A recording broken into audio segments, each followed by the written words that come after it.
الحمد لله نحمده ونستعينه ونستغفره ونؤمن به ونتوكل عليه ونعوذ بالله من شرور أنفسنا ومن سيئات أعمالنا من يهد الله فلا مضل له ومن يضلل فلا هادي له ونشهد أن لا إله إلا الله وحده لا شريك له ونشهد أن سيدنا محمدا عبده ورسوله صلى الله على سيدنا وشفيعنا محمد وعلى آله وصحبه أجمعين أما بعد فقد قال الله سبحانه وتعالى في القرآن الكريم بعد أعوذ بالله من الشيطان الرجيم بسم الله الرحمن الرحيم ألف لام ميم ذلك الكتاب لا ريب فيه هدى للمتقين صدق الله العظيم وقال النبي صلى الله عليه وسلم إنما الأعمال بالنيات وإنما لكل امرئ ما نوى إلى آخر الحديث أو كما قال عليه الصلاة والسلام رواه البخاري புகழனைத்தும் அல்லாஹ் ஒருவனுக்கே ஸலாத்தும் ஸலாமும் ஹஜ்ரத் ஸல்லல்லாஹு அலைஹி வஸல்லம் அவர்கள் மீதிலும் அவர்களை பின்பற்றி வாழ்ந்த உத்தம சஹாபாக்கள் தாபிஊன்கள் தபாத்தாபிகள் மேலும் கியாமத் நாள் வரை வரக்கூடிய முஸ்லிமான நல்லடியார்களான ஆண்கள் பெண்கள் அனைவர்கள் மீதிலும் உண்டாகும். மேலான அல்லாஹ்வுடைய கடமை நிறைவேற்ற வந்திருக்கும் எனது அருமை சகோதரர்களே, ரப்புல் இஸ்ஸத் அல்லாஹ் ஜல்ல ஜலாலுஹு எவைகளை எடுத்து நடந்து கொள்ளுமாறு ஏவிருக்கின்றானோ கட்டளையிட்டிருக்கின்றானோ அவற்றை இயன்ற அளவு எடுத்து நடந்து கொள்ளுமாறும் எவற்றை விட்டும் தவிர்த்து கொள்ளுமாறு ஏவிருக்கின்றானோ கட்டளையிட்டிருக்கின்றானோ அவற்றை முற்றுமுழுதாக தவிர்த்து கொள்ளுமாறு முதலில் எனக்கும் அப்பால் உங்களுக்கும் வசிக்கத்தும் நசீஹத்தும் செய்து கொள்கின்றேன். இத்தகுல்லாஹ். மேலான கண்ணியமான சகோதரர்களே, ரப்புல் இஸ்ஸத் அல்லாஹ் ஜல்ல ஜலாலுஹு இவ்வுலகில் வாழக்கூடிய எங்களுக்கு ஒரு அழகான ஆரோக்கியமான ஒரு வாழ்க்கையை தந்திருக்கிறார்.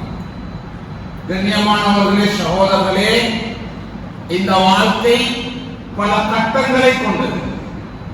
ஒன்று சிறு பிராயம், அதற்கு பின்னால் ஒரு துடிதுடிப்பான வயசு, அதுக்கு பின்னால வாலிபம், அதுக்கு பின்னால குடும்பஸ்தர், அதுக்கு பின்னால வயோதிபம் என்று சொல்லி பல கட்டங்களை கடந்து வரக்கூடிய வாழ்க்கை.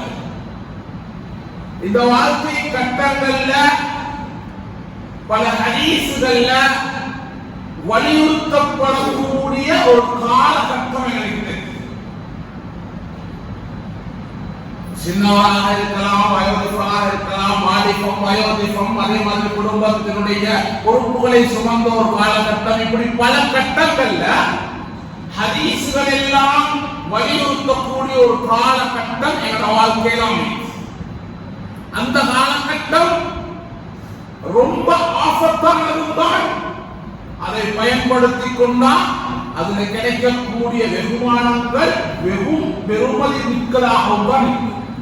அப்படியான ஒரு காலகட்டம் தான் எங்களுடைய இளமை பிராயம், வாலிபாய்ஸ்.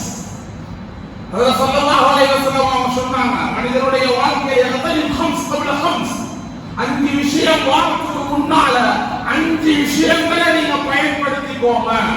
அதுல முதலாவது அவங்க சொன்னாங்க, ஷபாபக கப்ல ஹரமிக், உங்களோட வயோதிபம் வாரத்துக்கு முன்னால உங்களுடைய வாலிபத்தை பயன்படுத்துங்க.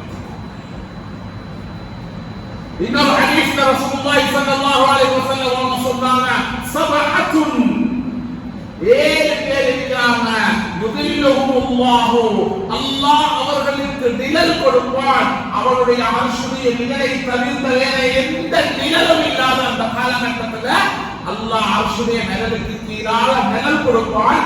7 கூட்டத்தார்கள் இருக்கிறாங்க. அதுலயும் ஒருத்தர் யாருன்னு சொன்னா ஷாப், ஒரு வாலிபர். நஷஅ ஃபீ இபாதத்தில்லாஹ், அல்லாஹ்வுடைய இபாதத்திலேயே வளர்ந்தவர். ஏனென்றா இந்த வாலிப வயசை அவ்வளவு பெருசாக எடுத்து சொல்லக்கூடிய காரணம் என்னன்னா, ஒரு மனிதனை நேர்வழிப்படுத்துறதும் அவனை வழித்தவர செய்யறதும் வயசு இந்த வயசு. ஒரு சின்ன புள்ள தாய் தந்தையர்களுடைய அரவணைப்புக்கு கீழாக வளர்ந்து கொண்டிருப்பார். ஒரு குடும்பஸ்தர் தன்னுடைய குடும்ப நிலைமைகளை கவனிச்சு ஒரு வாழ்க்கையை வாழ்ந்து கொண்டிருப்பார். ஒரு வயோதிகர் தன்னுடைய குடும்பம் சொல்ற மாதிரி அவருடைய வாழ்க்கை முறைகளை அமைப்பார். அவர் இபாதத்துகள் அதிகமான காலம் செலவழிப்பார். ஏன் தன்னுடைய ஆயுள் முடிய போகுது என்ற சிந்தனை அவருடைய உள்ளத்துல இருக்கும். ஆனால் ஒரு வாலிபர் ஏதோ பத்தின சிந்தனையும் இல்லாமல் சந்தோஷமாக தன்னுடைய நேரம் எப்படி கழித்தாலும் பரவாயில்ல நினைச்சு எதையும் செய்ய துணிந்த வயசுல சந்தோஷமாக கழிக்கக்கூடிய கால பருவம் தான் வாலிபம். இந்த வாலிபம் சீரான முறையில் அமைஞ்சிருச்சு சொன்னால் அவருடைய இறுதி வரை அவருடைய நிலைமைகள் சீராகும். அந்த வாலிபம் சீர்கெட்டு போய்விட்டால் அவருடைய கடைசி மட்டும் அவரை சரிப்படுத்துவது ரொம்ப கஷ்டமான காலம். பெற்றார்களே சொல்லுவாங்க, ஒரு வயசு வரைக்கும் தான் எங்களை பேச்சு கேட்கும், அதுக்கு பின்னால கேட்காது. அந்த கேட்காத வயசு தான் அந்த வாலிப இளமை காலம் பருவம். அதுல ஸல்லல்லாஹு அலைஹி வஸல்லம் அவங்க வாலிபர்களை ஒன்று கூட்டி நிறைய வேலைகளை செய்வாங்க. ஒரு ஹதீஸ்ல சொன்னாங்க, வாலிபர்களை ஒன்று கூட்டி யாரெல்லாம் மஸ்ஜிதுக்கு வராம இருக்கிறாங்களோ அவங்களோட வீடுகளுக்கு நெருப்பு வைக்க என் மனசு எழுதுது என்று ஏன் இந்த வாலிபர்களை கூப்பிடணும்னு சொன்னாங்க. ஏன் அந்த வாலிபர்கள் தான் துடிதுடிப்பானவர்கள், எந்த ஒன்றையும் இறங்கி செய்யக்கூடியவர்கள், எதையும் யோசிக்க மாட்டார்கள். அவர்களுடைய அந்த உறுதியும் அவர்களுடைய அந்த பிடிவாதமும் எவ்வளவு தூரம் வேண்டும் என்றாலும் புஸ்தகம் கொண்டு போய் விஷயம். கண்ணியமான சகோதரர்களே, இன்னைக்கு எங்கட வாலிபர்களுடைய நிலைமை ரொம்ப கவலைக்குரிய நிலைமை. இன்னைக்கு சும்மா யோசிச்சு பாருங்க, நாங்க ஜும்மாவுக்கு போறோம், உதாரணத்துக்கு சொல்றோம், யாரையும் புத்தி காட்டுறதுக்கு யாரையும் கஷ்ட சொல்றதுக்காக வேண்டி இல்லை. பல இடங்கள் ஜும்மாவுக்கு போறோம், ஏதாவது ஒரு பள்ளியில நிகழ்ச்சி நடந்தா வயசாளிகள் சாந்தி கொண்டிருக்கிறாங்கன்னா அது நியாயம், வாலிபர்கள் சாந்தி கொண்டிருக்கிறாங்கன்னா அது அநியாயம். ஏன் அவர்களால அவர்கள் தான் இஸ்லாத்துக்கு முன்னுக்கு வந்து செய்ய வேண்டியவர்கள். ஆனால் எந்த மஸ்ஜிதுக்கு போனாலும் சரி, எந்த பள்ளிவாசலை பார்த்தாலும் சரி, சுவரோரங்களாக அதே மாதிரி தூண் தூணாக பார்த்து பார்த்து உட்கார்ந்து வாலிபர்கள் தான். ஏன் அவர்களுடைய முதுகெலும்புகள் வலுமிக்கவைகள், அவர்கள் இஸ்லாத்துக்கு செய்த சேவைகள் பெருசி. அவங்க முன்னுக்கு வந்துதான் மார்க்கத்தை வளர்த்தாங்களே தவிர சார்ந்திருந்து வளர்த்தவர்கள் அல்ல. இது உதாரணம். அதே மாதிரி எந்த ஒரு நிகழ்வு எடுத்து பார்த்தாலும் வாலிபர்கள் தான் எல்லாம் பின்னுக்கு இருந்து செய்வார்கள். ஆனால் அவர்கள் முன்னோர்ந்து செய்தார்கள் என்று சொன்னால் அதனுடைய வளர்ச்சி வேற முறையில். இன்றைக்கு முன்னைக்கு இந்தியாவுக்கும் இஸ்லாம் பரவுவதற்கு காரணமாக இருந்தது வெறுமனே 16 வயசு ஒரு வாலிபர். அவருடைய படதான் இந்தியாவுக்குள்ள கால் வச்சு. யாரு? முஹம்மது இப்னு காசிம் ரஹ்மத்துல்லாஹி அலைஹி. வெறும் 16 வயசு வாலிபர் கிட்டத்தட்ட ஒரு 10,000 பேர் கொண்ட ஒரு நபரோட அந்த குழுவோட இந்தியாவுக்குள்ள கால் எடுத்து வைக்கிறாங்க. முழு இந்தியாவையும் பிடிப்பாங்க. தாரிக் இப்னு ஜியாத் ரஹ்மத்துல்லாஹி அலைஹி அவர் ஸ்பெயினை பிடிக்கும் பொழுது அவருடைய வயசு 18க்கும் 21 வயசுக்கும் இடப்பட்ட வயசு. அவர்களுடைய உறுதிமானம் அது யாருக்கும் கிடையாது. இஸ்லாத்துல சில சஹாபாக்களுடைய உறுதிமானத்தை பார்த்தா நாங்க யோசிக்கணும், ஏன் இவ்வளவு உறுதிமானம் அவங்களோட எப்படி வந்துச்சு? வாலிபத்தை ஸ்பெஷலாக பேசினாங்க. அந்த வாலிபம் வந்து ஒவ்வொரு மனிதனையும் உருவாக்கும். அதனாலதான் ஹதீஸ்லயும் சொன்னாங்க, அல்லாஹ்வுடைய இபாதத்துல கலித்த வாலிபர் அர்ஷுடைய நிழலுக்கு கீழாக இருக்கிறார். அர்ஷுடைய நிழலுக்கு கீழாக இருக்கக்கூடிய கூட்டத்துல வாலிபர்களை சேர்த்த காரணம் என்ன? அவர்கள் பாவத்தை விட்டுவிட்டு அல்லாஹ்வுக்காக வேண்டி தியாகம் செய்கிறார்கள் என்பதற்காக. சல்மான் ரலியல்லாஹு அவர்கள் இந்த ஹதீஸுக்கு வரை விளக்கம் சொல்லும் பொழுது சொல்றாங்க, அஃப்னா ஷபாபஹு வ நஷஅஹு ஃபீ இபாதத்தில்லாஹ். அவங்க யாருன்னு சொன்னா அவங்களுடைய வாலிபத்தை மட்டும் இல்ல, அவர்களுடைய உற்சாகத்தையும் அல்லாஹ்வுடைய இபாதத்துல கழிக்கிறாங்க. உற்சாகமான காலம் அல்லாஹ்வுடைய இபாதத்துல கழிச்சு. அழகான ஒரு சம்பவம், ஒரு வாலிபருடைய உறுதி எவ்வளவு அழகாக சுட்டி காட்டப்படுவதற்கு பாருங்க. ஹஜ்ரத் அப்துல்லாஹ் இப்னு ஹுதாஃபா ரலியல்லாஹு அன்ஹு, ஹஜ்ரத் உமர் ரலியல்லாஹு அன்ஹு காலத்துல ரோமுக்கு ஒரு படை அனுப்புறாங்க. அந்த ரோமுடைய படை யுத்தம் செய்து கொண்டே இருக்கிறாங்க. பல நாட்கள் யுத்தம் நடந்து கொண்டிருக்கிறது. யுத்தத்துக்கு ஒரு முடிவு வருவது. முஸ்லிம்கள் ஒன்றுக்கொண்டு சளைத்தவர்கள் இல்லாமல் யுத்தம் செஞ்சு கொண்டிருக்கிறார்கள். பல சஹாபாக்கள் பிடிபட்டு விட்டார்கள். இருந்தாலும் ரோமானியர்களுடைய யுத்தம் நடந்து கொண்டே தான் இருக்குது. உமர் ரலியல்லாஹு அன்ஹு யுத்தம் படை. அதுல ஒரு நபர் தான் அப்துல்லாஹ் இப்னு ஹுதாஃபா ரலியல்லாஹு அன்ஹு. இவங்கள சிறை கைதிகளாக காஃபிர்கள் பிடிச்சிட்டாங்க. ரோம் நாட்டு அரசன் அந்த நேரம் கைசர் என்று சொல்லக்கூடிய மனிதன். இவன் பார்த்தான், இவங்களுடைய எவ்வளவு கொஞ்சம் பேராக இருந்து யுத்தம் செஞ்சு கொண்டிருக்கிறாங்க. இவங்களுடைய அந்த பிடிவாதத்துக்கும் அவர்களுடைய அந்த உறுதிக்கும் என்ன காரணம் என்றதை கண்டறியோணம் என்றதுக்காகவே அவர்களை பிடிபட்டிருக்கக்கூடிய ஒரு சிறை கைதியை கூப்பிட்டு கொண்டு வந்தார். வந்தது அப்துல்லாஹ் இப்னு ஹுதாஃபா ரலியல்லாஹு அன்ஹு. வாலிபன், ரொம்ப சின்ன வயசு வாலிபன் வந்து சேர்றான். கைகள்ல கால்கள்ல எல்லாம் சங்கிலி போட்டு கட்டப்பட்டிருக்கிறது. இழுத்து கொண்டு வந்தான். வந்து சொன்னான், நீ நஸ்ரானி மார்க்கத்தை ஏற்றுக்கொள், நீ ஒரு கிறிஸ்தவனாக மாறு, உன்னை நான் விடுதலை செய்கிறேன் என்று சொன்னான். அப்துல்லாஹ் இப்னு ஹுதாஃபா ரலியல்லாஹு அன்ஹு சொன்னாங்க,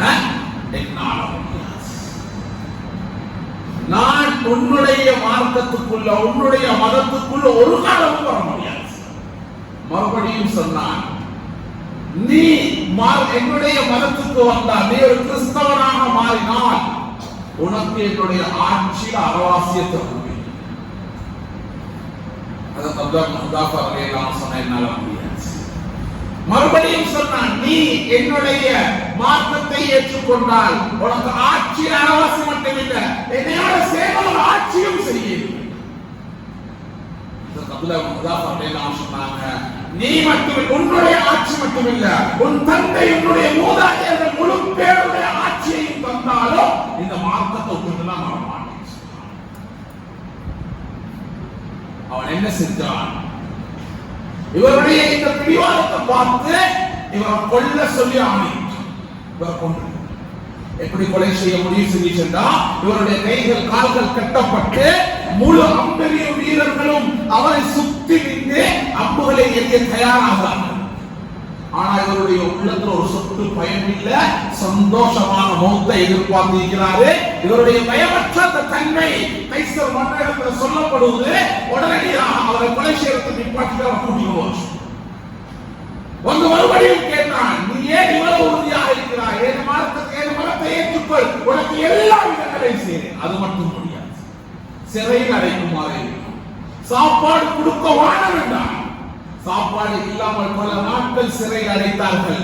அப்படி சாப்பிடுறது கொடுக்கிறதாக இருந்தால் அவர்கள் கொடுக்க சொன்ன சாப்பாடு என்னன்னா மதுபானமும் பன்றி இறைச்சி.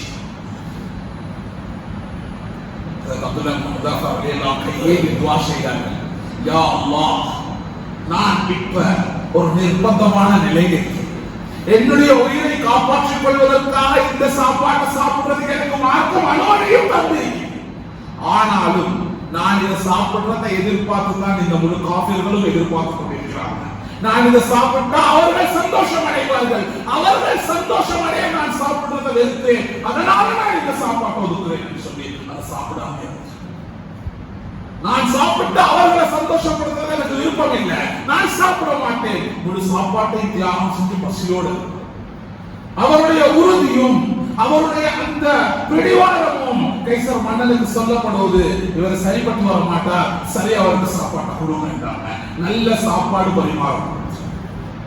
அதுக்கு பின்னால அவரை சிறையில் அடைச்சி அந்த சிறைக்கு அந்த ஊரிலேயே இருக்கக்கூடிய மிகவும் அழகான பெண்கள் அனுப்பி வைக்கப்பட்டார். அந்த பெண்கள் வைத்து அவருடைய மாய வலைகள் சிக்க வைக்க பார்த்தார்கள், தவறான முறையில் நடக்க பார்த்தார்கள். அப்துல்லாஹ் இப்னு முதாஃபர் ரலியல்லாஹு அன்ஹு அவர்கள் தலையை கீழே போட்டவர்கள், தலையை ஏறிச்சு அந்த பெண்கள் யார் என்று கூட பார்த்தார்கள். அந்த பெண்மணி வெளியில வந்து கேட்கிறா, யார்கிட்ட நீ அனுப்பினீங்க? அஹு பஷரும் ஹஜரும், நீங்க அனுப்பினது மனிதனா அல்லது கல்லா? போன மனுஷனுக்கு நான் ஒரு ஆணா பெண்ணா என்பது கூட தெரியாது, தலையை தூக்கி என்னைய பார்க்க எல்லா விதங்களையும் ட்ரை பண்ணுங்க, முடியல. கடைசியாக மறுபடியும் ஹஜ்ரத் அப்துல்லாஹ் இப்னு முதாஃபர் ரலியல்லாஹு அன்ஹு அவர்களை அழைத்து அவர்களிடத்துல சொன்னாங்க, நீ என்னுடைய மதத்தை ஏற்றுக்கொள், இல்லாட்டி உனக்கு கடைசி முடிவு இதுதான் என்று சொல்லி ஒரு பெரிய சக்தி அதுல எண்ணெய் கொதிக்க வச்சு அதுல ஒரு மனிதனை போட்டார்கள். அதுல முதாஃபர் போடல, வேற ஒரு முஸ்லிமான மனிதனை கொண்டு போட்டாங்க. அதுல போட்ட உடனே அவர் வெந்து கொதிச்சு துண்டு துண்டாக மாறுறார். அப்படியே பார்த்து கொண்டிருந்தாங்க. நீ ஏற்றுக்கொள்ளாவிட்டால் இதுதான் உன்னுடைய ஏற்றுக்கொள்ள, இதே உறுதி இதே பிடிவாதத்தோடு இருக்கிறான். அவரையும் அதே எண்ண சக்தியில போடுறதுக்காக வேண்டி கொண்டு போகப்படுது. அப்ப அவர்கள் அழுதார்கள், கண்களால கண்ணீர் வழியா. உடனே கைசர் மன்னரிடத்துல சொன்னாங்க, அவர் பயந்து அழுதுட்டாரு, அவருடைய கண்களால கண்ணீர் வருது. கைசர் மன்னன் சந்தோஷப்பட்டு உடனடியாக அப்துல்லாஹ் இப்னு முதாஃபர் ரலியல்லாஹு அன்ஹு கூப்பிட்டு கேட்டான், நீ ஏன் பயந்துட்டியா, என்னுடைய மார்க்கத்தை ஏற்றுக்கொள்றியா என்று கேட்டதோட அவர் சொன்னாரு, நான் பயந்தான். கைசர் கேட்டாருமா, அபு காக்கல, அப்போ நீ அழ வச்ச விஷயம் என்ன, ஏன் அழுதாய்? அவர் சொன்னாரு, இல்ல, நான் கவலைப்பட்டது ஏனென்றா எனக்கு இந்த ஒரே ஒரு உசுறு மட்டும் தான் இருக்குது, நீ அதை என்னைக்குள்ள போட்டு தாளிச்சு எதையை கொதிக்க வச்சு எதையை தாக்கி எடுத்துட்டா ஏதோ உசுறு கைத்துரும். நான் அழுதது, நான் ஆசைப்பட்டது என்னன்னா, என்னுடைய மூட்டிய அளவுக்கு எனக்கு உயிர்கள் கொடுக்கப்பட்டு அதிலிருந்து ஒவ்வொரு உயிராக அந்த எண்ண சக்தியில போட்டு அதாவது கொதிக்க வைத்து எடுக்கப்பட்டு ஒவ்வொரு தடவையும் எனக்கு உயிர் பிரிகிற அந்த வேதனை கிடைக்கணும். இந்த இஸ்லாத்துக்காக வேண்டி நான் செய்த தியாகம் பெருமளவு கிடைக்கணும், அதை நினைச்சுதான் அழுகிறேன். ஒரு தடவை உயிர் போக பெருசு, எனக்கு பல தடவை உயிர் போகணும், அதுதான் எனக்கு ஆசை. கண்களால கண்ணீர் வடிய வடிய சொன்னார்கள். மன்னன் பார்த்தா, இதுக்காக இந்த மனிதனை சாகடிச்சு மாற்ற. அவன் சொன்னான், நீ என்னுடைய மார்க்கத்தை ஏற்றுக்கொள்ள தேவையில்லை, நீ கிறிஸ்தவனாக வேண்டிய அவசியம் இல்லை, நீ செய்ய வேண்டியது ஒரே ஒரு வேலை, என்னுடைய நெற்றியை முத்தமிடு, நான் உன்னை சிறை கைதியிலே இல்லாமல் உனக்கு உரிமை தான்.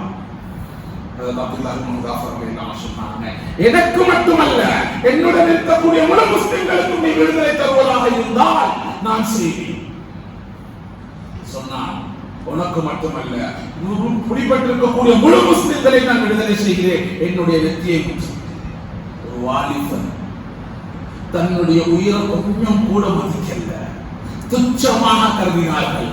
ஆனால் இஸ்லாத்துக்கு ஒரு தேவை, முஸ்லிம்களுக்கு ஒரு நலவு நடக்கும் பொழுது தன்னை தான் கீழ் நோக்கி, தன்னை தான் கீழ் தாக்கி அந்த முஸ்லிம்களுக்குரிய விஷயத்தை செய்யறதுக்கு ரெடியாகிறாரு. போனாரு, கைசர் மன்னனுடைய நெற்றியில முத்தமிட்டாரு. அவனும் வாக்குறுதிப்படி அவரையும் அவருடன் பிடிப்பட்ட அனைத்து முஸ்லிம்களையும் சிறையில் இருந்து விடுதலை செய்தார். சொல்லவாறு அவ்வளவு உறுதி. ஆனால் இஸ்லாம் என்று வரும் பொழுது தன்னை பற்றி சிந்திக்கல, தன்னுடைய மதிப்பை சிந்திக்கல, தன்னுடைய பெருமையை சிந்திக்கல, எல்லாத்தையும் இஸ்லாத்துக்காக வேண்டி விட்டார்கள். முழுமையாக தன்னுடைய உயிரை பல தடவைகள் கொடுக்கிறதுக்கும் தயார். ஆனால் இஸ்லாம் முஸ்லிம் என்று வரும் பொழுது எல்லாத்தையும் விட்டுட்டு அவர்கள் நிற்கணும். இதுதான் வாலிபர்கள் இருக்கக்கூடிய விஷயம். அவர்கள் எந்த ஒன்றையும் யோசிக்க மாட்டார்கள். அவர்கள் யோசனை எப்படி இருக்கின்றா, விஷயம் நடந்தா சரி, அதுக்காக வேண்டி எதையும் செய்ய துணிந்தவர்கள். அதனால வாலிபர்களை ரசூலுல்லாஹி ஸல்லல்லாஹு அலைஹி வஸல்லம் பல இடங்கள்ல பயன்படுத்தியிருக்கிறார்.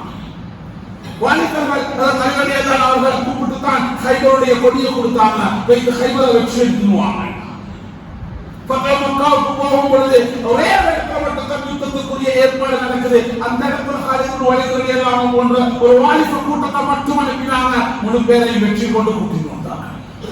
இப்படி பல யுத்தங்கள்ல பல இடங்கள்ல வாலிபர்கள் சாதித்திருக்கிறார்கள். கடைசியாக ரசூலுல்லாஹி ஸல்லல்லாஹு அலைஹி வஸல்லம் அவர்கள் அனுப்பிய படையின் தளபதி ஹஜ்ரத் உஸாமா இப்னு ஸைத் রাদিয়াল্লাহு அன்ஹு சின்ன புள்ள வாலிபர். அவர்களுடைய ஆக்ரோஷமும் அவர்களுடைய பிடிவாதமும் அவர்களுடைய உறுதியும் எந்த எல்லைக்கு வேண்டுமென்றாலும் சென்று அந்த வெற்றியை காண வேண்டும்.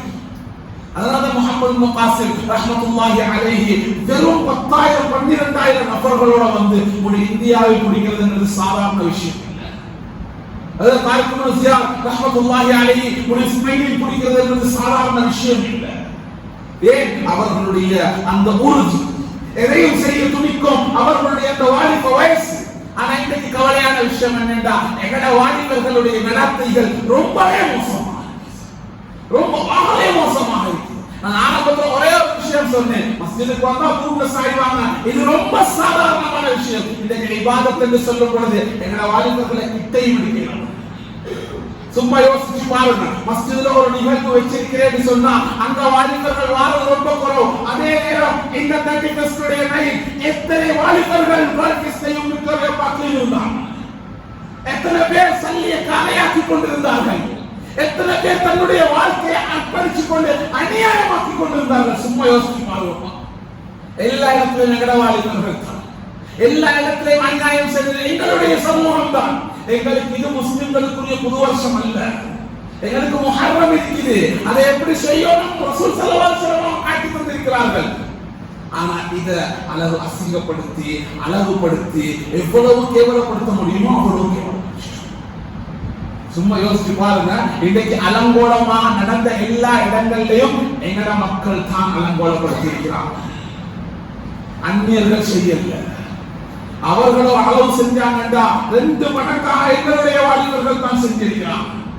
இன்றைக்கு எல்லா இடங்களிலும் ஏதாவது ஒரு திரைப்படம் வெளியாகுதுன்னு சொன்னா ஒரு வாலிபர்களும் கேட்டாங்க, வெட்கமே இல்லாம. ஆனா மஸ்ஜிதுக்கு வார கணக்கெடுத்து பார்த்துட்டோம்னு சொன்னா பல விதங்களையும் பல பலகீனம். தொழுகைக்குரிய ஆட்கள் இல்ல, நோம்பு வந்துச்சுன்னா அதுக்குரியவர்கள் இல்ல, ஹஜ் உம்ரா செய்யறதுக்கு வாலிபர்கள் இல்ல, வயோதிகர்கள் தான் அதிகமாக போறாங்க.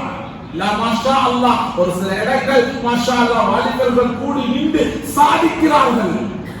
சாதிக்கக்கூடிய பல இடங்களை பல இடங்கள்ல வாலிபர்கள் தான் உருவாக்குறாங்க. வாலிபர்களுடைய ஆசையின்படி எவ்வளவோ நிகழ்வுகள் நடக்குது. ஆனால் இன்றைக்கு அதற்கு அடுத்த கட்டமாக எடுத்து பார்த்துட்டோம்னா எங்களோட வாலிபர்களுடைய நடத்தைகள் ரொம்ப மோசமாக.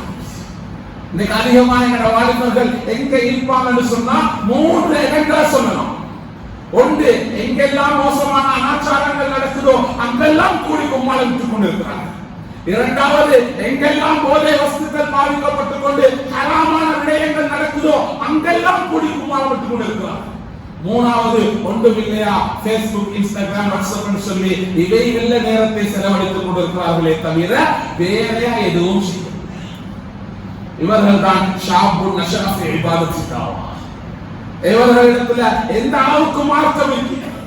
சும்மா சிந்தனைக்காக ஒரே ஒரு விஷயத்தை வச்சுக்கோங்க, ரமலானுடைய மாதம் வந்தால் கூட நோன்பு பிடிக்காத பட்டியல்ல எங்கட வாலிபர்கள் இருக்கிறாங்க என்றது மிச்சம் கவலைக்குரிய விஷயம். மார்க்கம் அனுமதி கொடுத்த ஆட்கள் இல்லாம வயோதிகர்களுக்கு மார்க்கம் அனுமதி கொடுத்தது, கர்ப்பிணி தாய்மார்களுக்கு மார்க்கம் அனுமதி கொடுத்தது, பாலூட்டும் பெண்களுக்கு மார்க்கம் அனுமதி கொடுத்தது, சஃபர் செய்யக்கூடிய பிரயாணம் செய்யக்கூடியவர்களுக்கு மார்க்கம் அனுமதி கொடுத்தது. இந்த 4 கேட்டகரியும் இல்லாம இன்னொரு கூட்டம் நோக்க விட்டுறாங்க. அதுல எங்க வாலிபர்கள் இருக்கிறது ரொம்ப பெரிய கவலை. இன்றைக்கு இஸ்லாமுடைய எந்த ஒரு விஷயமாக இருந்தாலும் சரி எங்கட வாலிபர்கள் முழுமையாக பின்னுக்கு. இன்றைக்கு அந்நிய கலாச்சாரங்களை அதாவது பின்பற்ற விஷயத்துல எங்கட வாலிபர்கள் ரொம்ப மும்முரமாக இருக்கிறாங்க. அதுதான் கவலைக்குரிய விஷயம். சும்மா பாருங்க, ஆடை அணிகிற விஷயத்தை பார்ப்போம். இன்னைக்கு ஆடை அணிகிற விஷயத்துல எத்தனையோ வாலிபர்கள் இருக்கக்கூடிய ஆடை அவங்களுடைய தொழுகையை பாத்திலாக்குது என்று சொன்னா ஏற்றுக்கொள்ள முடியுமா? முடியாது. அந்த இஸ்லாத்தை பாதுகாத்தார்கள் வாலிபர்கள், இன்றைக்கு இஸ்லாத்தை கொச்சப்படுத்துகிறார்கள் வாலிபர்கள். அல்லாஹ் பாதுகாப்பான். எங்களுடைய மார்க்கத்துல தொழும் பொழுது அவுரத் அதாவது மறைவிடம் வெளியாயிட்டு என்று சொன்னா அந்த தொழுகை பாத்திலாயிற்று. அது உடனடியாக மறைக்கணும். அவரது தொப்புளுக்கும் முழங்காலுக்கும் இடப்பட்ட பகுதி.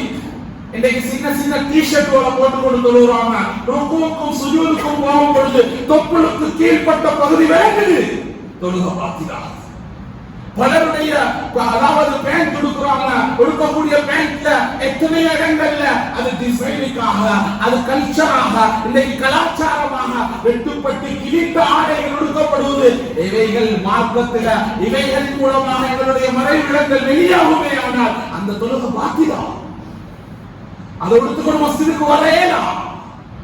கரண்ட காலுக்கு கீழாக அதிகமானவர்களுடைய ஆடைகள் இன்னைக்கு தொழுகையை பாத்திலாக்கிக் கொண்டு இப்படி அனாச்சாரங்களையும் ஏனைய மதத்தவர்களுடைய அதாவது கலாச்சாரத்தையும் நாங்கள் பின்பற்றிக் கொண்டிருக்கிறோம்.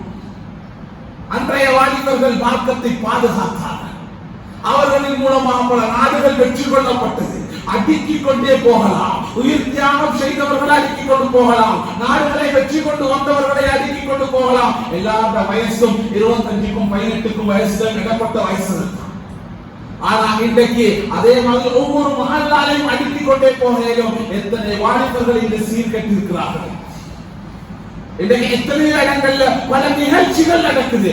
வாலிபர்களை மையப்படுத்தி அவர்களுடைய வாழ்க்கையை பாதுகாப்பதற்காக இன்றைக்கு எத்தனை வாலிபர்கள் பெற்றோர்களை மதிக்கிறார்கள், எத்தனை வாலிபர்கள் அதாவது போதை பொருள் பாவனை இல்லாமல் இருக்கிறார்கள். பார்க்க நல்லா இருக்கிறாங்க, யாருக்கும் தெரியா, ஆனா போதை பொருள் பாவிச்சு கொண்டிருக்கிறாங்க. இன்றைக்கு எங்களுடைய வாலிபர்களுடைய நிலைமை இஸ்லாத்துல 100% இல்ல, 0% மைனஸ்ல போயிட்டு. சும்மா யோசிச்சு பாருங்க. ஒவ்வொருத்தரும் தன்னைத்தான் யோசிப்போம், தன்னுடைய வாலிபத்தை யோசிப்போம். சிலர் கேட்கிறாங்க, இந்த வயசுல செய்யாம இந்த வயசுல செய்ய என்று வெட்கமே இல்லாம கேள்வி கேட்டு செய்யக்கூடிய வாலிபர்களும் இன்னும் இருக்கிறாங்க. அதுதான் மிச்சம். இந்த வயசுல செய்யாம எந்த வயசுல நாம செய்யணும்? அதே கேள்விதான். இந்த வயசுல இபாதத் செய்யாம இந்த வயசுல இபாதத் செய்ய போறோம். மௌத் எப்போ வரும் என்று யாருக்காவது சொல்லேருமா? இந்த நேரம் தான் வரும் என்று யாருக்காவது உறுதி கொள்ளேருமா? வாலிபத்திலே மௌத் இருக்கிறது, வயோதிபத்திலே மௌத் இருக்கிறது, சிறு பிராயத்திலேயும் மௌத் இருக்கிறது. இந்த மௌத்துடைய சிந்தனை கூட இல்லாமல் இருக்கிறோம். எங்க போறேன் என்று சொன்னாலும் பாட்டு இசைகளை போட்டுக்கொண்டுதான் போகும். எங்க வார என்று சொன்னாலும் அதே மையத்து வீட்டுல கூட பாடல் கேட்கக்கூடிய வாலிபர்களாக இருக்கிறோம். மௌத்து மையத்து வைக்கப்பட்டிருக்குது. பார்க்கவாரம் மையத்தை பார்த்துட்டு துவா ஓதிட்டு போறாங்க. அதே வீட்டை சேர்ந்த வாலிபர்கள் இங்கால ஒரு குடும்பத்தை போட்டு அவர்கள் ப்ளூடூத்தையோ ஹெட்செட்டையோ அடித்து பாட்டு கேட்டுக் கொண்டிருக்கிறார்கள். அல்லாஹ் பாதுகாக்க வேண்டும். அந்த அளவுல தான் மார்க்கம் கொடுக்கப்பட்டிருக்கிறது. இவர்கள் மூலமாக இஸ்லாத்தினுடைய வளர்ச்சி எந்த அளவுல இருக்கும் என்றதை யோசிச்சு பாருங்க. இன்றைக்கு இஸ்லாத்தை விட்டும் பலரும் தூரமாகுவதற்கு காரணம் இதுதான். இன்னைக்கு வாலிபர்களுடைய உற்சாகமின்மையும் அவர்களுடைய அதாவது ஆசையின்மையின் காரணமாக எத்தனை இடத்துல எத்தனை விதமான விபரீத முடிவுகள் நடக்குது தெரியும். கவலைக்குரிய விஷயம் என்று சொல்றோம். இதே ஸ்ரீலங்கால இங்க கொழும்புல 27 உம்ராவும் ஒரு ஹஜ்ஜும் செய்த ஒரு பெண்மணி இஸ்லாத்தை விட்டு மதம் மாறி இருக்கிறார் என்று சொன்னா யாருக்காவது நம்பிடுமா? இலங்கையில கொழும்புல 27 உம்ரா ஒரு ஹஜ் செய்த பெண்மணி இஸ்லாத்தை விட்டு பிரிச்சார். ஏன் இதை கவனிப்பார்கள் இல்லையா? பார்க்க இயலாதா? எத்தனை வாலிபர்கள் அவங்கள பச்சை குத்தி கொண்டு வாழ்ந்து கொண்டிருக்கிறார்கள் முஸ்லிம்கள். எத்தனை வாலிபர்கள் காதல கெடுக்கல் போட்டுக்கொண்டு வாழ்ந்து கொண்டிருக்கிறார்கள் முஸ்லிம்கள். எத்தனை வாலிபர்கள் தொழுகை இல்லாம வாழ்ந்து கொண்டிருக்கிறார்கள். எத்தனை வாலிபர்கள் மதுபானத்தில் இருக்கிறாங்க. எத்தனை பேர் போதை வஸ்துக்களை பாவிச்சு கொண்டிருக்கிறாங்க. எத்தனை பேர் அந்நிய மதத்து பெண்களோட தொடர்புல இருக்கிறாங்க. இப்படி அடுக்கிக் கொண்டே போகிறோம். அல்லாஹ் பாதுகாக்க இருக்கிறது. 1000 வாலிபர்கள் எல்லாம் அடுக்கிக் கொண்டு போற லிஸ்டே 500 கிடக்குது. ஒன்றுக்கு 2 பேர் வச்சாலும் 1000 முடிஞ்சு.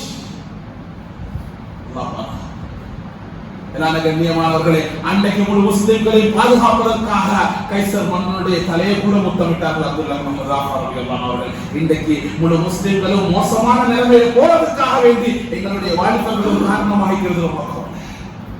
இன்னைக்கு சும்மா யோசிச்சு பாருங்க, போதை பொருள் விற்கக்கூடியவர்களும் வட்டிக்கு கொடுக்கக்கூடியவர்களும் எங்கட முஸ்லிம்களாகத்தான் இருக்கிறாங்க. அதுல பயன்படுத்தப்படுறது எங்கட வாலிபர்களாகத்தான் இருக்கிறாங்க. எத்தனை பெற்றார்கள் அழுது கொண்டிருக்கிறார்கள், எத்தனை பெற்றாருடைய கண்ணீருக்கு பதில் சொல்ல வேண்டியிருக்கு. அதனால வாலிபர்களே, அல்லாஹ் ரஹ்மத் செய்யட்டும், அல்லாஹ் உங்களுக்கு ரஹ்மத் செய்வார். மார்க்கம் என்றது எங்களோட உயிரிலும் மேலானதாக இருக்கும். எது வேண்டுமென்றாலும் செய்யலாம், மார்க்கத்துக்கு உட்பட்ட விஷயங்கள். அல்லாஹ் பாதுகாப்போம், எல்லா விஷயங்களையும் விட்டுடுவோம், மார்க்கத்துக்காக வேண்டி முன்வருவோம், வந்து செயல்படுவோம். இந்த மார்க்கத்தில் நடக்கக்கூடிய மாற்றம் பெரிய அளவு. எத்தனையோ முஸ்லிம்களை வாழ வைக்கும், எத்தனையோ முர்த்தத்துகளை இஸ்லாத்துக்குள்ள கொண்டு வந்து சேர்க்கும். அல்லாஹ் வாலிபர்கள் மூலமாக அதை உருவாக்கும். கண்ணியமானவர்களே, சகோதரர்களே, வாலிபம் என்றது அல்லாஹ்வுடைய ஒரு அமானிதம். ஹதீஸ் தெளிவுபடுத்திருச்சு, ஷபாபக கபில ஹரமிக், உங்களோட வயோதி குமாரத்துக்கு முன்னால் உங்களோட வாலிபத்தை பயன்படுத்திக்கோங்க என்றது ஹதீஸ் தெளிவுபடுத்துற விஷயம். அதனால அந்த ஹதீஸ மையமாக வச்சு அல்லாஹ் கேட்பான், உன்னுடைய வாலிபத்துல நீ என்ன செய்தாய், எங்கு செலவழித்தாய் என்ற கேள்வி வாலிபத்தை பற்றிய கேள்வி. அதனால எங்களோட வாலிபத்தை அழகான முறையில பயன்படுத்தி, அல்லாஹ்வுக்கு பிடித்தமான முறையில பயன்படுத்தி, நாங்களும் இஸ்லாத்துக்காக வேண்டி தன்னால் ஏகமான விஷயங்களை செஞ்சு எங்களோட வாலிபத்தின் மூலமாக அல்லாஹ்வை திருப்திப்படுத்தி ஒரு அடியானாக மாறுவதற்கு அல்லாஹ் நம் அனைவருக்கும் கிருபை செய்வானாக.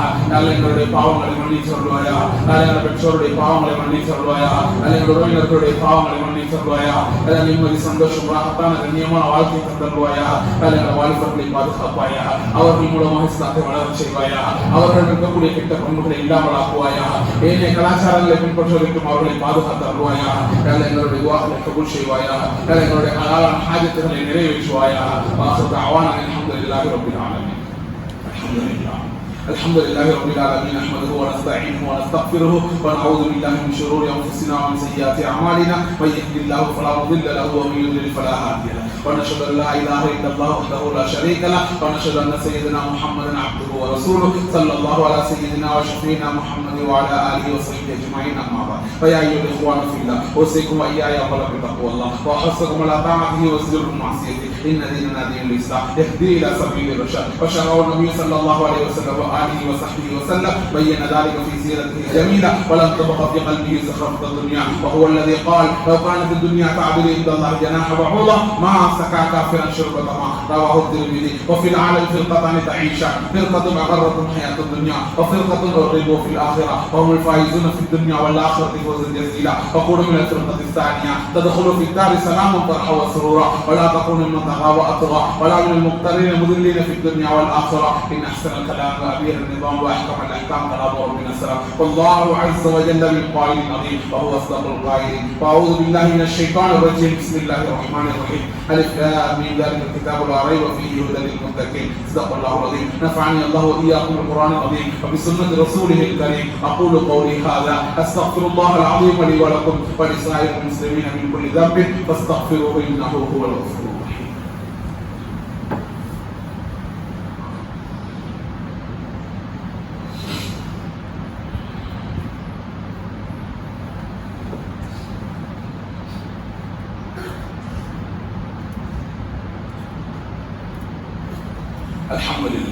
الحمد لله الذي ارشدنا الى صراط المستقيم والذي انعم علينا بدينه التقويم، واشهد ان لا اله الا الله وحده لا شريك له، واشهد ان سيدنا محمدا عبده ورسوله صلى الله على رسوله الامين سيدنا محمد وعلى اله واصحابه ومن تبعهم باحسان الى يوم الدين. اما بعد، فيا ايها الاخوان في الله اتقوا الله واطيعوه، وان اكرمكم عند الله اتقاكم. ان الله تعالى الاقل وامرنا بالتفكير به في خلقه، وقد جعل الله ليلا ونهارا وكل منهما يجري على تدبيره وتقديره، فاذا ادبر الليل واقبل النهار، واذا ادبر أدبر النهار وأقبل الليل، فيجب علينا أن نتأمل في هذا، من يفعل هذا وما قاعدة هذا ولمن قاعدة هذا. فيا أيها الإخوان في الله، فاعبدوا الله حق عبادته، هذه غاية الرشد. وتفكروا في خلق الله واتقوه في جميع الأوقات، ولا تكملوا رحلة مع في اتباع الشهوات، واتبعوا كتاب الله وسنة رسوله صلى الله عليه وسلم لكي لا تكونوا في الضلالة. قال رسول الله صلى الله عليه وسلم: تركت فيكم أمرين لن تضلوا ما تمسكتم بهما، كتاب الله وسنة رسوله صلى الله عليه وسلم. اللهم اجعلنا ممن يؤدي فرائضك وانتهى النواهي،